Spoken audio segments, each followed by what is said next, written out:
internationale. Internautes de Seneinfo.net et Seneinfo International, bonjour, bienvenue au résumé des actualités de ce samedi 11 octobre 2020. D'abord, les nouvelles du pays. Le gouverneur de Dakar a officiellement levé la mesure de suspension des autorisations de faire de la musique, des chants et des danses dans les débits de boissons pour certains établissements de Dakar.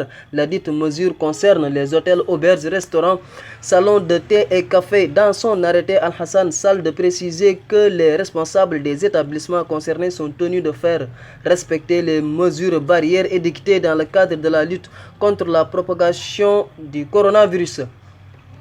La divagation des animaux en général et celle des porcs en particulier est un phénomène qui hante la quiétude des populations à Diourbel. L'inquiétude a monté d'un cran après la découverte de corps déterrés par des porcs au cimetière de Keur Goumak. Un habitant de cette localité indique que ces bêtes font même parfois irruption dans les lieux de culte.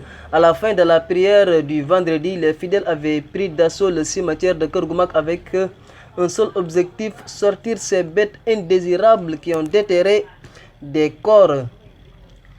Tivaouane célébrera le Gamou. C'est à travers un communiqué officiel que le Khalif général des Tidjanes va annoncer la célébration cette année du Mawlud, révèle le journal Critique. Tivaouane, depuis le début de la pandémie, s'est barricadé, respectant à la lettre les mesures barrières préconisées par l'État.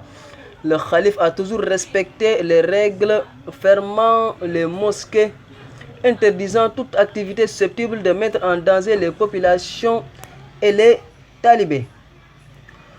Youssou N'Dour a accueilli avec un immense plaisir et une grande fierté son admission à l'Académie royale de musique de Suède. C'est avec un immense plaisir et une très grande humilité que j'apprends ma promotion pour intégrer la prestigieuse Académie royale de musique de Suède, a-t-il déclaré ce samedi sur Facebook. Le patron du Super Étoile estime que cette admission à l'Académie royale de musique de Suède est un pas de plus pour l'Afrique, mais surtout une motivation supplémentaire. Youssou N'Dour fait ainsi partie des neuf artistes admis au sein de cette prestigieuse institution fondée en 1771 et dont la mission est de promouvoir le développement de la musique tant sur le plan culturel, artistique que scientifique et éducatif.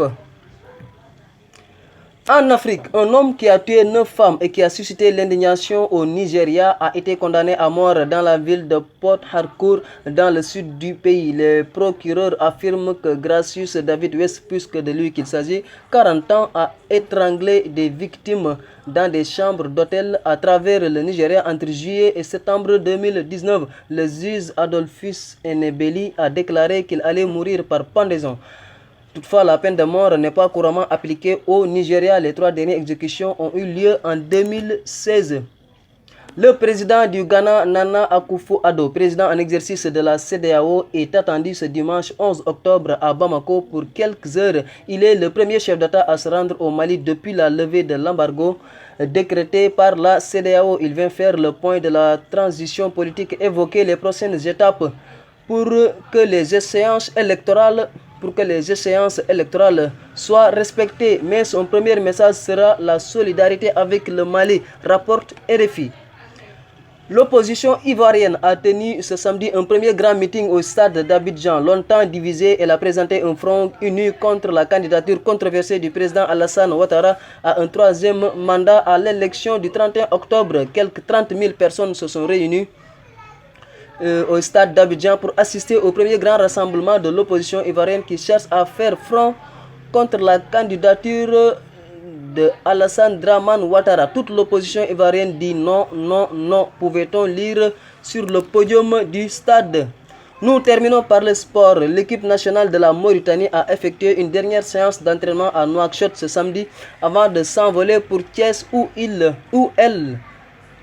affrontera l'équipe du Sénégal mardi prochain dans le cadre d'un match amical au stade Lat Dior. Après la lourde défaite face au Maroc, les Lions devront tout faire pour gagner ce match, ne serait-ce que pour remonter le moral aux nombreux supporters déçus. C'était tout pour aujourd'hui. Merci de votre attention. askanu Sénégal ak bitim réew seen groupe d'information bi di Sen Info International ubbil na leen ay buntam ci www.seninfo.net ngir ngeen di mën di am bépp xeetu xibaar ca ba mu jotee ci ay anam yu wóor moo xam xibaaru politique la ci wàllu culture bi cosaan ak aada xibaaru tàggat yaram xibaaru diine ak lépp lu xew ci àdduna bi mën ngeen a abonné wu ci YouTube bu Sen Info International ngir xam li xew ci seen réew ak fépp ci àdduna bi seen groupe d'information Sen Info International ndimbalu askan wi moo ko tax a jóg.